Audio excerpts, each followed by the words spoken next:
என் உயிரினும் மேலான அன்பு உடன்பிறப்புகளே, ராம் கிரிட்டிக் நேயர்களுக்கு வணக்கம். இன்றைக்கி ட்விட்டரில் ஒரு ஹேஷ்டேக் ரொம்ப ட்ரெண்ட் ஆகிட்டு இருக்குது. அது தட்டியந்தும் மாமி அப்படின்னு. நிர்மலா சீதாராமன் இந்த மழை வெள்ளத்தில் போயும் நிவாரண நிதிகளையும் இதெல்லாம் இந்த பிச்சை கொடுக்கறது, பிச்சை வாங்கிறது இவங்களுக்கு சரியாக போச்சு அப்படின்னு ரொம்ப காண்டமாக பேசியிருக்கிறாங்க. எங்கே பேசுனாங்க, எதை பற்றி பேசுனாங்கன்னு பார்த்தா, இந்த சாணக்கியான ஒரு சேனல் உங்களுக்கெல்லாம் தெரியும், யூடியூப்பில் நம்ம ரங்கராஜ் பாண்டேயோட இது. அந்த சேனல் இப்போ இருக்குதா, யாராவது பார்க்குறாங்களேன்னு கூட தெரியல. ஏன்னா தந்தி டிவி எழுதி கொடுத்த டைலாகெல்லாம் மனப்பாடம் பண்ணி ஒப்பிச்சுக்கிட்டு இருந்த ரங்கராஜ் பாண்டே நீ தனியாக டைலாக் எழுதி பேசும்போது இவர் 3% பீப்புள்னு தெரிஞ்சு போச்சு. அதனால் நம்மளால் யாரும் அதை பார்க்குறதை விட்டுட்டாங்க. அது எல்லாத்தையும் சப்ஸ்கிரைப் பண்ணி விட்டுட்டாங்க. ஏதோ இந்த நிர்மலா சீதாராமன் மாதிரியான ஆட்கள் ஏதாவது ஒரு ஃபங்க்ஷன் ஒன்று வச்சோம்னா அதுக்கு வருவாங்க. அது மூலிமா மறுபடியும் நம்ம ட்ரெண்ட் ஆகும், நம்ம சேனல் வளரும் அப்படின்னு அவர் ஒரு ஆசைப்பட்டு இந்த அம்மா சும்மா கடந்த இந்த அம்மாவை கொண்டு வச்சு இந்த அம்மா இன்னும் தமிழ்நாட்டு மக்களை பிச்சை எடுக்கிறாங்க. இந்த 6000 ரூபா நிவாரண நிதி, இந்த 500 ரூபா 100 ரூபான்னு நிவாரண நிதி கொடுக்குறது, இதெல்லாம் பிச்சை அப்படின்னு மக்களை பிச்சைக்காரங்கன்னு சொல்லிட்டு போயிருக்காங்க. இவங்க ஏற்கனவே தூத்துக்குடி வந்தப்பையும் இதே மாதிரியான தமிழக மக்களை ரொம்ப கேவலமாக, கொச்சையாக, ரொம்ப திமிரா, ரொம்ப கொழுப்பாக பேசுனது உண்டு. இந்த மாமிக்கு எப்பயுமே கொஞ்சம் கொழுப்பு, திமிரு, இந்த சைக்கோத்தனமாக பேசுறது, எல்லாத்தையும் எதிர்த்து கேள்வி கேட்குறன்ற பேரில் அவங்கள பேசவே விடாமல் பண்ணுறது, இதெல்லாம் 3% பீப்புள்ஸோட வேலை. அதே மாமி தொடர்ந்து பண்ணிகிட்டு இருக்கிறாங்க. முதல்ல உழைக்காமல் பிச்சை எடுக்கிறாங்கல்ல, அது தவறு தான். அப்படி உழைக்காமல் யாரெல்லாம் பிச்சை எடுக்கிறாங்க அப்படின்னா, நீங்கள் அவங்களெல்லாம் பார்க்கணும் அப்படின்னா நீங்கள் கோயிலுக்கு போகலாம்.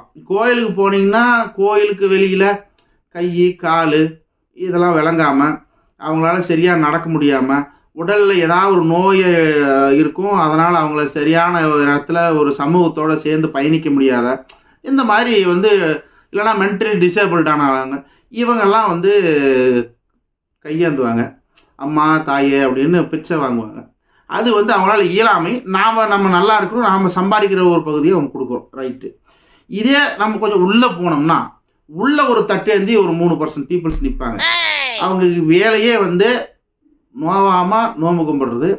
அதாவது என்னென்னா, நோகாமல் ஓட்ஸ் சாப்பிட்றது. இந்த ஓட்ஸ் சாப்பிட்றது அப்படின்னா அவங்க உழைக்க மாட்டாங்க, உடம்புல கொழுப்பு அதிகமாக ஏறிடும். அதனால் டெய்லி காலையில் ஓட்ஸ் சாப்பிடுவாங்க. அதுதான் ஓட்ஸ் சாப்பிட்றது, வேறு ஒன்றும் கிடையாது. இவங்க இதுக்கு பேர் என்ன, ஏமாமி இந்த 3%ல் நீ பிறந்துட்டு நீ பிச்சையை பற்றி பேசலாமா? பிச்சை எடுக்கிறதுங்கிறதே அது ஒரு புனிதம் தான். அது இயலாமையினால் அவங்க கேட்குறாங்க. அந்த பிச்சையை நீங்கள் பேசலாமா?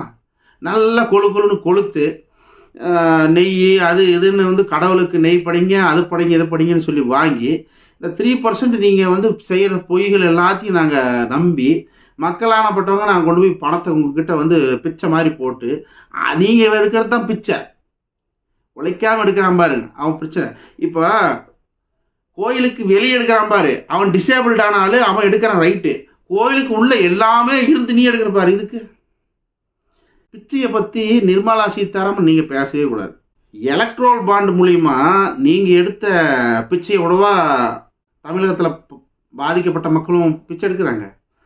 கவர்மெண்ட்டோட பணத்தை மக்களுக்கு நிவாரணமாக கொடுக்குது, அதை நீங்கள் பிச்சைன்னு சொல்கிறீங்க. அப்போ ஈடியில் நீங்கள் இருக்கிற எல்லா கார்பரேட்டுகளையும் மிரட்டி நரேந்திர மோடிக்காக நீங்கள் தட்டியேந்தி பிச்சை எடுத்து கொடுத்தீங்கல்ல, அதான் இப்போ எஸ்பிஐ எலக்ட்ரோல் பாண்டில் எல்லாமே வெளிச்சத்துக்கு வந்துருச்சு இல்லை?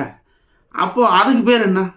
பிச்சை எடுத்து எடுத்து எடுத்து பழக்கப்பட்டவங்க பிச்சையை பற்றி பேசக்கூடாதுல்ல மாமி? நிர்மலா சீதாராமன் நிதியமைச்சர், எக்கனாமிக்ஸு. அவன் எக்கனாமிஸ்ட்னப்போ அவங்க நிறைய நீங்கள் ஸ்கில்ஃபுல்லாக இருப்பாங்க.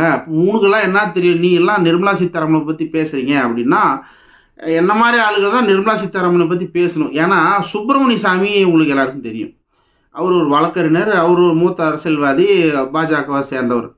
அவரே சொல்லியிருக்கிறாரு, இவளுக்கு ஒன்றுமே தெரியாது, இவன் வந்து எங்கே கையில் கேட்குறாங்களோ அங்கே வந்து பிஎம் ஆஃபீஸ்லேருந்து வரும். அவ எங்கே கையெழுத்து போட சொல்லாமல் அங்கே கையெழுத்து போடுவா. அவளுக்கு ஒன்றுமே தெரியாதுன்னு இவனே பேசியிருக்கிறாரு ஒரு பேட்டியில். நிர்மலா சீதாராமனுடைய கணவரே நிர்மலா சீதாராமனுக்கு ஒன்றுமே தெரியாது, எக்கனாமிக் பற்றி ஒன்றுமே தெரியாதுன்னு அவங்களும் ஓப்பனாக ட்விட்டரில் பதிவு போட்டுருக்குறாங்க. இதெல்லாம் தெரிஞ்சும் நீங்கள் வந்து நியமன பதவி 2 வாட்டி நீங்கள் கிட்டத்தட்ட 10 வருஷமாக வந்து பிஜேபிக்காரங்கிட்ட பிச்சை எடுத்து பதவி பெற்று அது மூலிமா வந்து நீங்கள் வாங்கி திங்கிற காசு பிச்சையோட கேவலம். அதுக்கு நீ கம்முன்னு பிச்சை எடுத்துடலாம். எவன் அப்பா வீட்டு காசு, எவன் ஆத்தா வீட்டு காசு, ஆத்தா அப்பான்லாம் வந்து உதயநிதி பேசுகிறாரு அப்படின்னு சொன்ன ஊர்கா மாமி, இப்போ நான் கேட்குறேன், எவன் அப்பா வீட்டு காசை கவர்மெண்ட்டில் எங்களுக்கு கொடுக்குறாங்க? நாங்கள் உழைச்சி நாங்கள் சம்பாரித்த பணத்தில் நாங்கள் கட்டுற மறைமுக வரியிலிருந்து எல்லாமே கவர்மெண்ட்டுக்கு போகுது. மக்களுக்கான அரசு, அந்த அரசு மறுபடியும் மக்களுக்காக இயங்குது. இதுதான் நாங்கள் பாதிக்கப்படும் போது, நாங்கள் நல்லா இருக்கும்போது நாங்கள் மக்களுக்கான அரசுக்கு கொடுக்குறோம். நாங்கள் பாதிக்கப்படும் போது அப்படியே ரீசைக்கிள் ஆகுது. மறுபடியும் எங்களை மறுபடியும் ஊக்குவிக்கவும், எங்களை மறுபடியும் நெறிப்படுத்திக்கவும், எங்கள் பிரச்சனைகளை தீர்த்துக்கவும், எங்களுக்கு கை கொடுத்து தூக்கிவிடவும் அந்த பணம் உதவுது எங்களுக்கு. இதுதான் அரசு, இதுதான் வந்து பொருளாதாரம், இதுதான் எல்லாமே. இந்த நிவாரண நிதி உலகத்தில் எல்லா இடத்துலையுமே இருக்குது. இப்போ இங்கே மட்டும் பிச்சை எடுக்கிறாங்க அப்படின்னா, அப்போ நீங்கள் பிஜேபியில் கட்சிக்காக பதவிக்காக போய் யாருக்காக பிடிச்சி நீங்கள் போய் நிதியமைச்சர் ஆனீங்க? நீங்கள் எந்த ஒரு தொகுதியிலுமே இல்லாத ராஜ்யசபா சீட்டு வாங்கி நீங்கள் வந்து நியமன பதவியில் உள்ளே போகிறீங்க. இந்த நியமன பதவி அப்படிங்கும்போது நம்மளுக்கு ஒன்று தெரியுது. ஒரு குருமூர்த்தி இருக்கிறான் பார்த்தீங்களா, நான் தான் புத்திசாலி அப்படின்னு அப்படியே இவானே பேசிகிட்டு இருப்பான். அந்த 3% அது ஒருத்தன். அது வந்து ஒரு வீணா போன பத்திரிக்கை. அது இது வரைக்கும் நான் கண்ணிலேயே பார்த்ததில்லை. அந்த பத்திரிக்கையை சொல்லிகிட்டே இருப்பேன். அந்த பத்திரிக்கையோட சீப் எடிட்டர். அவன் வந்து ரிசர்வ் பேங்க்கு ஆலோசகரான். இந்தியா எந்த ஒரு கொடுமையான சுச்சுவேஷன் இருக்குது பார்த்தீங்களா? இவன் என்ன ஆடிட்டரு உடனே வந்து ஏப்பா அவர் சிஏப்பா, அவர் வந்து ஆடிட்டருப்பா. அவங்க எக்கனாமிஸ்ட்டுக்கும் ஆடிட்டருக்கும் வித்தியாசம் இல்லையா? இவர் வந்து ஆடிட்டர் தான், இல்லைன்னு சொல்லலை. ஆனால் இவருக்கு அங்கே இருக்கிறதுக்கு ஒரு தகுதி ஒன்று வேணும். ஒரு ஆர்டிகிளாஸ் எழுதியிருக்கணும். அட்லீஸ்ட் வந்து ஏதாவது ஒரு யூனிவர்சிட்டியில் எக்கனாமிக்கை பற்றி நீங்கள் ஏதாவது கிளாஸ் எடுத்துருக்கணும். இல்லை இதெல்லாம் எதுவுமே எனக்கு தெரியாது அப்படின்னா கூட எக்கனாமிக்கில் ஏதாவது பிஹெச்டி பண்ணியிருக்கணும்.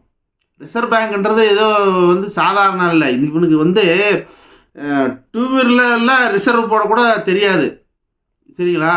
ரிசர்வ்னா என்னன்னே தெரியாதவங்களாம் ரிசர்வ் பேங்க்கில் வந்து ஆலோசகர் பதவி கொடுத்தா நியமன பதவி எப்படி இருக்கும்? இது வரைக்கும் இந்த கடந்த 10 வருஷத்தில் நியமன பதவின்றதை வந்து கட்சியால், அதாவது ஆளுங்கட்சியால் நியமிக்கப்படுகிற பதவி. இந்த பதவியில் யாருமே இது வரைக்கும் பார்ப்பனர் அல்லாதவர் யாருமே பதவியில் இருந்ததே கிடையாது.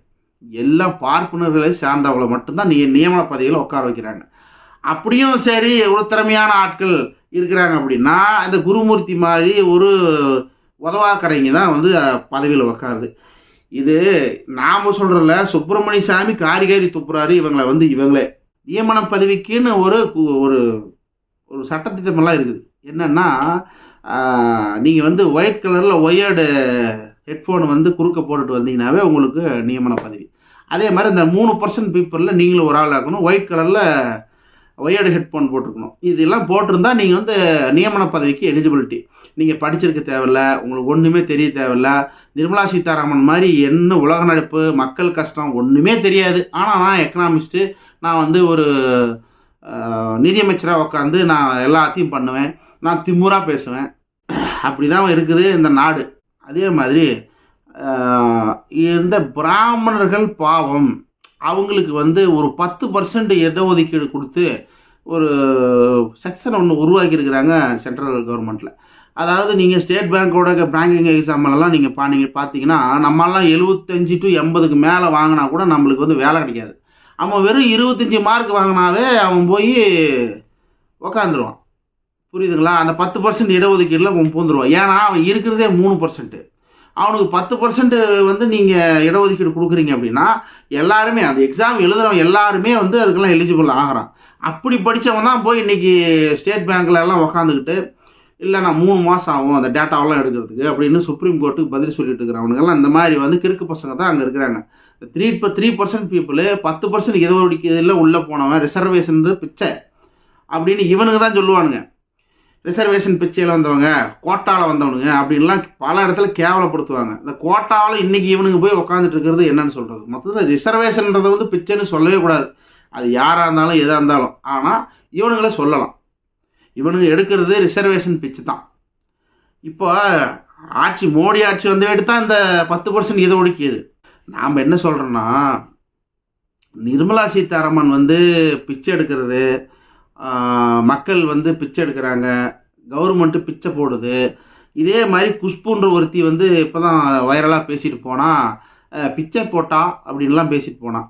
அதெல்லாம் வந்து நம்ம இன்றைக்கி அவளை பற்றிலாம் பயங்கரமாக பேசியாச்சு நம்மளுடைய வீடியோவில். நீங்கள் வேணால் சேனலில் இருக்க போய் பாருங்கள். நிர்மலா சீதாராமன் ஏன் இதை இப்போ பேசுகிறாங்க அப்படின்னா, இந்த எலக்ட்ரல் பாண்ட்ஸ் விஷயம் ரொம்ப வைரலாக போயிட்டுருக்குது.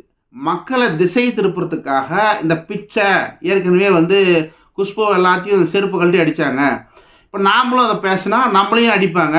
அப்போ மக்களுடைய கவனம் வந்து வேறு பக்கம் திசை திருப்போம், இந்த எலக்ட்ரல் பாண்ட்ஸ் பக்கம் போகாது அப்படிங்கிறது தான் அந்த மாமியோட ட்ரிக்கு. நாம் என்ன சொல்கிறோம், ஒரே டைமில் இடது காலில் இருக்கிற செருப்புலையும் அடிப்போம், வலது காலில் இருக்கிற செருப்புலையும் அடிப்போம். நாங்கள் ரெண்டையும் பார்ப்போம் மாமி. நாங்கள் சாதாரணப்பட்ட ஆளுகள் கிடையாது. நீங்கள் என்ன தான் நீங்கள் சொன்னாலும் நாங்கள் தமிழ்நாட்டில் இருக்கிறவங்க ஒரு கோணம் இல்லை, நாங்கள் 4 கோணங்களில் சிந்திப்போம். நீங்கள் சொல்கிற ஒவ்வொரு வார்த்தையும் உண்மையிலேயே ஒரு ஆத்தாளுக்கும் ஒரு அப்பனுக்கும் தான் உங்களை பெற்றாங்க அப்படின்றது உறுதியாக இருந்தால் தயவு செஞ்சு இந்த தூத்துக்குடி, ராமேஸ்வரம், காயல்பட்டினம், மதுரை, திருநெல்வேலி இந்த 5 இடத்துல எங்கேயாச்சும் ஒரு இடத்துல நின்று நீங்கள் ஜெயிச்சு எம்பி ஆகி போங்க பார்க்கலாம். நான் சொல்கிறேன், ராம் கிரிட்டிக்கில் வந்து ராம் வந்து சவால் விட்டுட்டாரு, நான் சவாலை ஏற்றுக்கிறேன்னு போயிடாதீங்க. அத்தனை பேரும் செருப்பை மாலையாக கொத்து ரெடியாக வச்சுருக்கிறான். வந்தால் அழகாக பொத்துனாப்பில் மாட்டிவிட்டு கழுத மேலே ஏற்றி அனுப்பிவிட்ருவாங்க. தயவுசெய்து போயிடாதீங்க. ஏன்னா உங்களுடைய பாய்ச்சாங்க பழிக்காது. ₹1 கொடுக்காம நீங்கள் வந்து இன்றைக்கி பிச்சையை பற்றி பேசுகிறீங்க. கோடிக்கணக்கில் நீங்கள் கொள்ளடிக்கிற உங்களுக்கு 500 1000 பிச்சை காசாக தான் தெரியும். எங்களை மாதிரி ஏழைகள் அவங்களுக்கு இந்த 500 1000 பெரிய காசு தான். நாங்கள் சம்பாதிக்கிற காசு அரசாங்கம் எங்களுக்கு கொடுக்குற அந்த ₹1000 எங்களுக்கு பெரிய காசு தான். ஏழைகளாக இருக்கிறது எங்கள் தப்பு கிடையாது. ஆனால் நீங்கள் எங்களுக்கு அரசாங்கம் கொடுக்குற காசையும் கொச்சப்படுத்தி காட்டுறீங்க பார்த்தீங்களா? அதுவும் ஒரு நிதியமைச்சராக இருந்துக்கிட்டு இவ்வளோ கேவலமாக, இவ்வளோ ஒரு மோசமாக ஆச்சாரங்கிறீங்க. உங்களுக்கு எங்கே உங்களுக்கு இந்த ஆச்சாரம் இருக்குதுன்னு உங்களுக்கு தெரியல. 3% நீங்கள் இருந்துக்கிட்டு நீங்கள் பண்ணுற அடாவடித்தனம் தாங்கவே முடியல. 2024 தேர்தலில் நல்ல உங்களுக்கு பாடம் கற்பிக்கப்படும் அப்படிங்கிறத நம்பி அடுத்த ஒரு நல்ல வீடியோவோட சந்திக்கிறேன். நன்றி, வணக்கம்.